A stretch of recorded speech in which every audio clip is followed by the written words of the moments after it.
दोस्तों नमस्कार। इस देश में बैंकों का पैसा कॉरपोरेट लूट ले और देश छोड़कर चला जाए और उस पैसे को सरकार माफ कर डाले, फिर भी लोकतंत्र बचा रहता है। इस देश में चुनी हुई सरकार, जो दिल्ली की सरकार, उसके अधिकार छीनकर लेफ्टिनेंट गवर्नर को सौंप दिए जाएं और फिर भी लोकतंत्र बचा रहता है। इस देश में एक दो नहीं बल्कि आधी दर्जन सरकारें, जिसे जनता ने चुना था, उसके विधायकों की खुले तौर पर खरीद फरोख्त हो, सत्ता पलट दी जाए, अपनी सरकार बना ली जाए, लेकिन लोकतंत्र बचा हुआ रहता है। इस देश में सत्ताधारी राजनीतिक दलों के दो टुकड़े कर दिए जाएं, जो खेल महाराष्ट्र में हुआ और सुप्रीम कोर्ट तक को कहना पड़ा राज्यपाल गैर कानूनी असंवैधानिक तरीके से काम कर रहे थे, लेकिन लोकतंत्र बचा हुआ है। इस देश में चुनाव आयुक्त की नियुक्ति भी प्रधानमंत्री करें, फिर भी लोकतंत्र बचा हुआ है। इस देश में लोगों की जासूसी हो, फिर भी लोकतंत्र बचा हुआ है। इस देश के हर हिस्से में, चाहे वह नौकरशाही के दायरे में आए, चाहे इस देश के मीडिया के दायरे में आए, एक एक करके पन्नों को आज हम पलटेंगे, आपको बतलाएंगे जरूर, लेकिन लोकतंत्र खतरे में नहीं पड़ा, लोकतंत्र बचा हुआ रहा। और आज लोकतंत्र खतरे में है, और इस बात का जिक्र कोई दूसरा शख्स नहीं बल्कि दिल्ली में जिस पॉलिटिकल पार्टी की सत्ता है, उस पॉलिटिकल पार्टी के नेता हिमाचल प्रदेश में कह रहे हैं कि दरअसल लोकतंत्र खतरे में है। और लोकतंत्र खतरे में इसलिए है, या लोकतंत्र के साथ खुला खिलवाड़ इसलिए किया गया, क्योंकि सरकार गिर जाती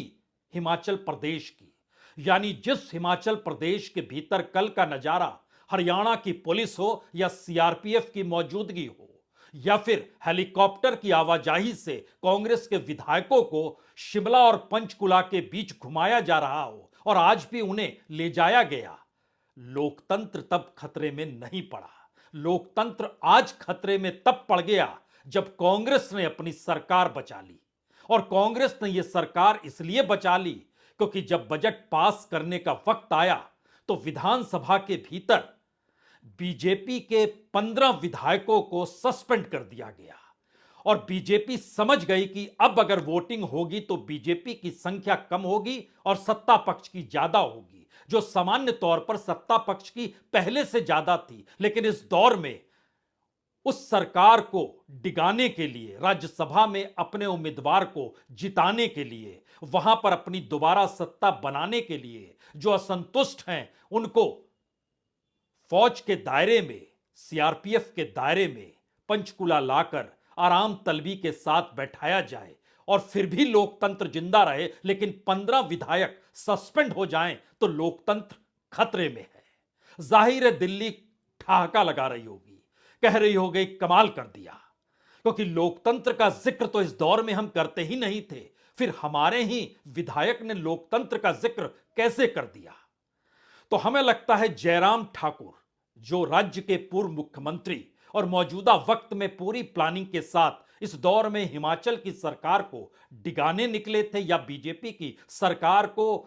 कांग्रेस के विधायकों के सहयोग से तोड़कर उन्हें साथ खड़े कर कर सरकार बनाने निकले थे, जब वो समझ गए कि स्थिति बिगड़ गई है तो उनकी जुबान से निकला, इतिहास के पन्नों को पलट लीजिए। ऐसा कभी नहीं हुआ होगा कि विधायक विधानसभा के भीतर नहीं और बजट पास हो जाए, विपक्ष पूरी तरह से गायब, 15 को सस्पेंड किया गया, 10 ने विरोध किया, 25 की तादाद है, दूसरी तरफ 40 विधायक हैं जिसमें से 6 को अपने कब्जे में बीजेपी कर चुकी है, बचे 34, फिर भी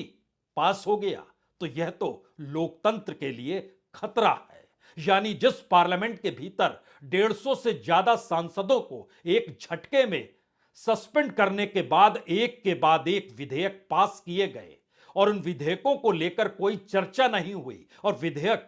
1 मिनट से लेकर 9 मिनट के बीच में एक एक करके पास करते चले गए, और स्पीकर महोदय लगातार इस बात का खुले तौर पर जिक्र कर रहे थे, कौन साथ में है वो कहते थे यस, कौन नहीं कह रहा है, कोई नहीं कहता था नो, क्योंकि 150 सांसद विपक्ष के तो बाहर गलियारे में घूम रहे थे और अगले दिन उनके गलियारे में घूमने पर भी पाबंदी लगा दी गई। लेकिन लोकतंत्र तब था, अब लोकतंत्र नहीं।